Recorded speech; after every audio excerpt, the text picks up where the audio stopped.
Quiero compartir con ustedes el séptimo mandamiento que se encuentra en Éxodo capítulo 20, versículo 14. Dice la palabra de Dios, no cometerás adulterio. Es interesante que este mandamiento se encuentra en la segunda tabla de la ley. Éxodo 20 tiene dos tablas. Los primeros 4 mandamientos, que es nuestro deber hacia Dios, y los últimos 6, que es nuestro deber hacia el prójimo. Y en esta segunda tabla se encuentra el mandamiento, no cometerás adulterio. Este mandamiento está protegiendo una de las 2 instituciones establecidas por Dios antes de que el pecado surgiera, y es la familia. Adulterio se produce cuando 2 personas que no están casadas mantienen una relación sexual. Hebreos capítulo 13, versículo 4 dice, honroso sea en todos el matrimonio y el hecho sin mancilla, pero a los fornicarios y adúlteros los juzgará Dios. Y es interesante que este versículo une 2 palabras, la fornicación y el adulterio. Y quisiera explicarte estas 2 palabras porque esto nos va a ayudar a entender por qué el Señor dice no cometas adulterio. ¿Por qué Dios juzgará a aquellos que fornican y a aquellos que cometen adulterio? La fornicación es en la etapa del noviazgo y el adulterio es en la etapa de estar casado. ¿Qué sucede en la etapa del noviazgo para que una pareja cometa este pecado de fornicación? Es cuando 2 novios tienen relaciones íntimas, cuando esa pareja tiene relaciones sexuales. ¿Qué está sucediendo allí?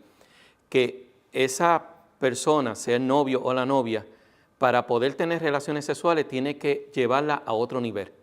Y en el momento que tiene relaciones sexuales se convierte en su esposa o en su esposo, pero no es, porque para poder ser su esposa tiene que pasar un proceso, tiene que hacer un compromiso, tiene que ir al altar, tiene que haber una bendición y legalmente ese matrimonio tiene que ser confirmado por la ley. Por eso Dios dice no tengan relaciones sexuales en el noviazgo, porque fornican, usan procesos contrarios a los procesos de Dios. Lo mismo sucede cuando están casados. Cuando un esposo o una esposa tiene relaciones sexuales con otra persona que no es la persona con la cual se casaron, lo que está haciendo esa persona es llevando a esa persona a tomar el lugar de su esposa, pero ese no es el método correcto. Por eso el Señor sabiamente dice no cometas fornicación ni cometas adulterio, porque tiene consecuencias lamentables. Hay mucho dolor, mucha tristeza. Es interesante también en Mateo capítulo 5, versículos 27 y 28 dice que cuando tú miras a una mujer y la deseas, estás cometiendo adulterio. Y es interesante que no solamente el acto es condenado en la palabra de Dios, sino cuando miro. Y muchas personas se confunden con estos principios. Hay esposos que me han dicho, si solamente yo hablé con ella, solamente estaba en internet hablando con ella, solamente salimos juntos. Pero la Biblia dice que no solamente el acto es condenado, sino cuando miras, cuando deseas. ¿Por qué un esposo tiene que mirar a otra mujer? ¿Por qué una esposa tiene que mirar a otro esposo? Y es allí donde nosotros necesitamos tomar de manera seria y poder pensar en esto. Muchas veces lo que está sucediendo es que las necesidades, tanto del hombre como de la mujer, en el aspecto de la sexualidad, no están siendo suplidas correctamente. Cuando el hombre mira a otra mujer es porque tiene una necesidad, porque hay algo que no ha sido suplido. Igualmente sucede con la mujer. Por eso es importante suplir las necesidades del hombre y la mujer en el aspecto de la sexualidad. También dice Mateo capítulo 5, versículos 29 al 30, que si tu ojo derecho es ocasión de caer, dice la Biblia, sácalo. Y si tu mano derecha te es ocasión de caer, córtatela. Y muchos me han dicho, qué expresión tan fuerte. ¿Por qué aparece eso allí en la Biblia? Sacarse un ojo o cortarse la mano derecha. Aquí está hablando de las consecuencias del adulterio. Cuando nosotros miramos las consecuencias, cuando nosotros escuchamos de las consecuencias, cuando vemos el dolor y el sufrimiento, vamos a estar de acuerdo con este versículo de Mateo capítulo 5, versículo 29 al 30. Y yo quiero presentártelo con la historia de David. David tuvo que sufrir las consecuencias del adulterio. Dice la palabra de Dios en 2 de Samuel, capítulo 11, que un día David estaba reposando, estaba tranquilo. Y dice que se levantó de su lecho y se fue allí afuera de su casa y miró. Y en ese momento estaba una mujer bañándose. Y dice la palabra que en ese instante David deseó esa mujer. ¿Cómo sabemos eso? Porque la llamó y se acostó con ella. Y ese es el primer paso. Por eso la Biblia dice, ten cuidado con tu ojo y tu mano derecha. Porque en el momento que la deseas se abre una puerta que muchas veces no puedes detener. Y David no lo pudo detener. Dice la Biblia que David llamó a esta mujer a través de los siervos. Y es interesante que los siervos le dijeron, David, esta mujer está casada. Y está casada con tu mejor amigo, pero David no pudo escuchar. David estaba ciego, porque cuando tú miras, cuando la deseas en tus pensamientos, cuando tus emociones se unen con esos deseos, muchas veces es difícil de detenerlo. Y dice la Biblia que David se acostó con esta mujer. Y en ese momento, en ese acto, esta mujer quedó embarazada. ¿Qué hizo David para resolver el problema? Y si es difícil tener que ver lo que David hizo, si es doloroso ya en este momento de la historia, más doloroso es lo que viene después.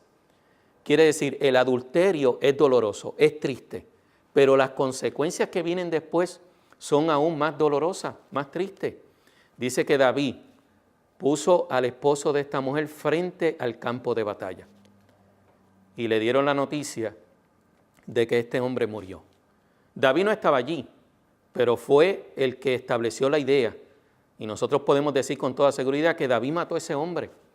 No solamente eso, dice la Biblia, que el hijo que surgió de esta relación, de este adulterio, y el hijo no tiene la culpa de lo que hizo David y esta mujer, pero este hijo, dice la Biblia, que se enfermó con una enfermedad de muerte. David no comió, David pasó todos esos 7 días orando, David le pidió perdón a Dios, David le pidió a Dios que le diera las consecuencias de este pecado, pero al final dice que este hijo murió. Las consecuencias son tristes cuando se comete adulterio.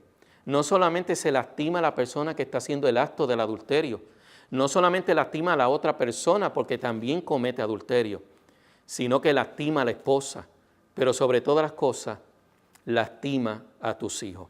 Y yo he podido ver las consecuencias del divorcio, yo he podido ver las consecuencias del adulterio en la vida de los hijos. Son hijos que caen en ansiedad y en depresión. Son hijos que caen en los vicios del alcohol. El 65% de los presos en Puerto Rico han pasado por el proceso de un divorcio o no conocen a su papá ni conocen a su mamá. Son hijos que se enferman. Son hijos que no pueden lograr sus metas y sus sueños. Son hijos que tienen problemas en la escuela. Las consecuencias son tristes.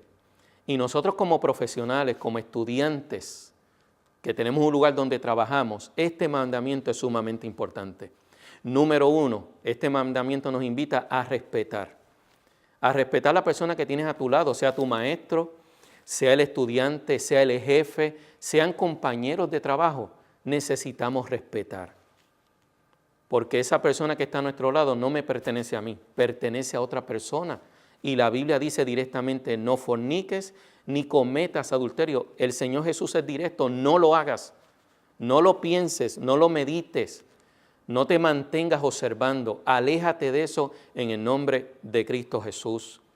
Segundo, necesitamos mantener nuestros matrimonios firmes sobre la roca. Si sientes que tu esposa no está supliendo todas las necesidades, siéntate con ella, igualmente el esposo hacia ella. Pero debe de estar seguro que tus necesidades son suplidas, que estás feliz más en el aspecto de la sexualidad. Y sobre todas las cosas, recuerda que el pecado tiene consecuencias. No las olvides, el adulterio tiene consecuencias, consecuencias lamentables y tristes. Y las personas que más tú quieres, las personas que tú quieres ver que tengan éxito, van a ser afectadas y aún destruidas para toda la vida. Por eso el Señor Jesús, en Éxodo capítulo 20, versículo 14, lleno de amor y de misericordia, dijo, no cometas adulterio. Ese es mi deseo y esa es mi oración.